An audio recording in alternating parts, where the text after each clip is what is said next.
Alright, so let's take a look at the goalkeepers and defenders that will represent the Super Falcons at the upcoming FIFA Women's World Cup. Please don't forget to like and subscribe. Thank you very much.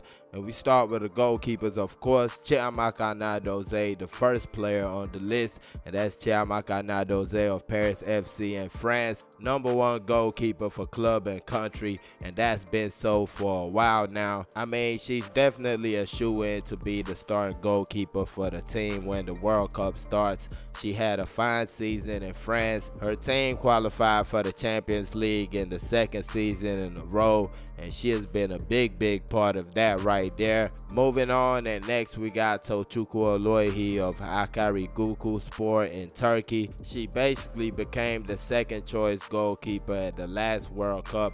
That was when Chiamaka Nnadozie took over from her, and since then she has been like #2 on the team, was #2 at the AFCON, did play the match against South Africa. Now, according to Super Falcons head coach Randy Waldrum, Tochukwu was actually suspended from the team, and that was because the NFF didn't like the way she talked to him. Apparently, he said it in an interview a couple days ago. I spoke about it on the channel yesterday.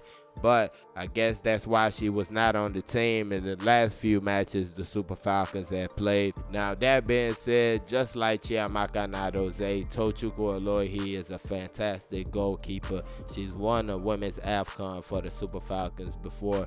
Great penalty saver, a real great #2 option. Could be #1 for a lot of countries in this world right here that we live in. She's a top goalkeeper. Now, moving on, and last but not least of the goalkeepers, you got Yewande Balogun of AS Saint-Etienne in the French 2nd Division. She's been part of the Super Falcons squad since the summer series a couple of years ago. I believe that was in 2021. She also went to the Women's AFCON with the team, and she made her first start for the Super Falcons not too long ago. It was a little mini tournament in Mexico. She got the appearance against Costa Rica. We actually won that match by a 0-0. I mean, we haven't seen that much from Yewande Balogun, but from the little bit we've seen, alongside with the credentials that she brings to the table, I believe it's a good selection for the third goalkeeper. Moving on to the defenders, and first we start with Onome B.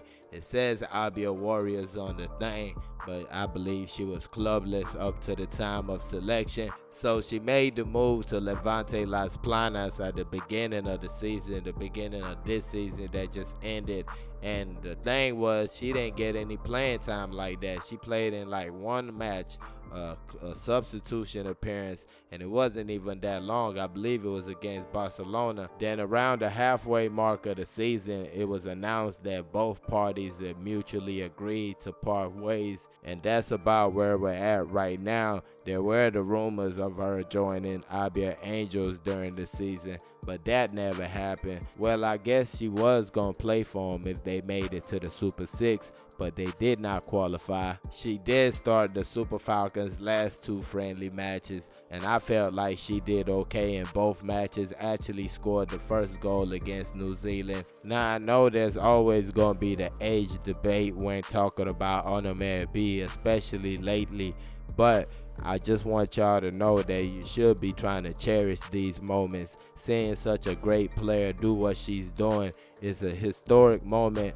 and this is not just somebody that's forced on the coach or somebody getting selected out of pity. I feel like she earned it out of merit, and she definitely deserves to be on this team and deserves to be celebrated too. I mean, how many World Cups has she been to? Record holder for the continent. I mean, who could forget her playing in the final of the Women's AFCON with a broken arm? That was a really iconic moment in Nigerian women's football. Moving on, we got Osinachi Ohale of Alaves Deportivo. Alaves Deportivo, formerly of the 1st Division in Spain, now in the 2nd Division in Spain. They finished dead last in the 1st Division last season. Now, Osinachi, of course, is a central defender. Barring any kind of injuries or whatnot, I believe she will be a starter for the team come the World Cup. Now, for me, she's a top-class defender, really good on the ball, also can make some nice passes out the back.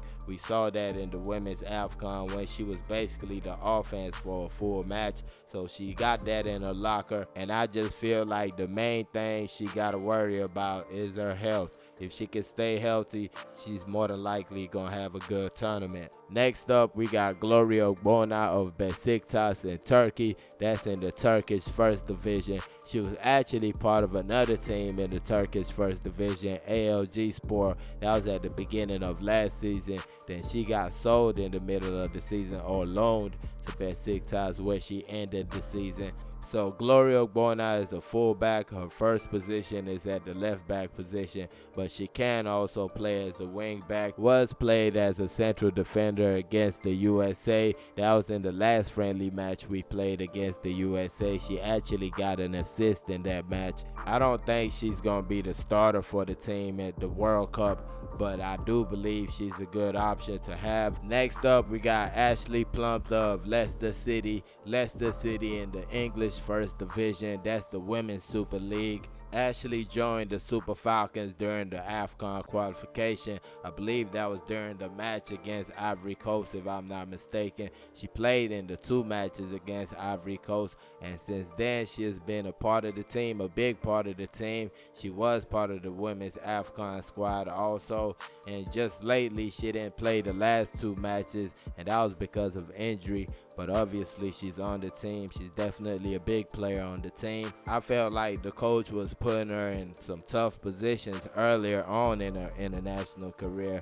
You got her playing as a fullback. Even in one of the last matches, he had her playing as a midfielder. I feel she's a central defender, and that's where you get to see the best out of Ashleigh Plumptre, and that's where she needs to be playing. I mean, she's always a player that's going to give her best whenever she's on the pitch, but at the same time, you got to put her in a position to shine. You can't just be putting her in any kind of position. Next up, we got Rofiati Moran of Stade des Reims in French. That's the French top flight. Now, she plays as a left back for the Super Falcons, and she also joined her club as a left back. That was from Rivers Angels to Stade des Reims. But right now, she has been playing as a forward, a left-sided forward for a club side. And that's crazy because the main reason people were really getting excited when she first got her call-ups into the team was because we felt like she's a player that's naturally a fullback. So that was going to be something that was going to work in our favor. But now the club is like she's a forward also. This is a player that has been playing as a fullback for a club in Nigeria. Went to the women's under-20 competition, played as a fullback in that competition. But once she moves to a club, they're like, there's no place for you as a fullback right now. You got to play as a forward.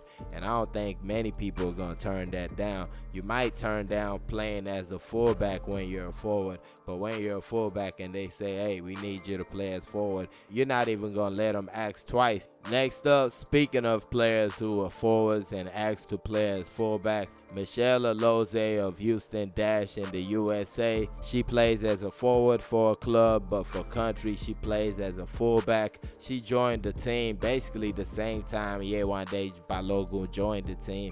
And her story is kind of crazy also. She says she asked one of her coaches at Houston Dash to call up Randy Waldrum asking if they needed an extra player. And he was like, yes, we need some extra players.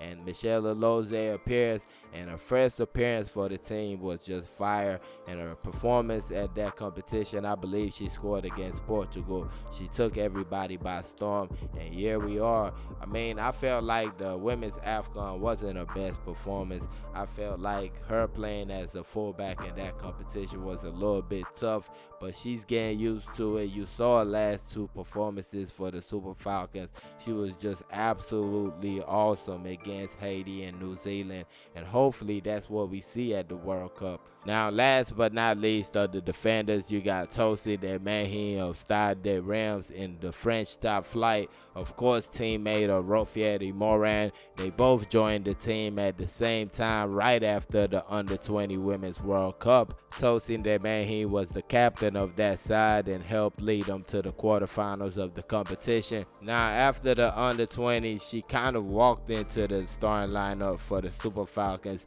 She played the first 2 matches, the first 2 friendlies after the under-20s. I believe that was against the USA, those 2 doubleheader friendly matches. And even since then, she has been getting consistent playing time with the Super Falcons. So I wouldn't be shocked to see her in the starting lineup for the team when the first match of the World Cup comes around. So yeah, those are the goalkeepers and defenders selected to represent the Super Falcons at the upcoming Women's World Cup. Let me know your thoughts in the comment section, and please don't forget to like and subscribe. Thank y'all for watching. Peace.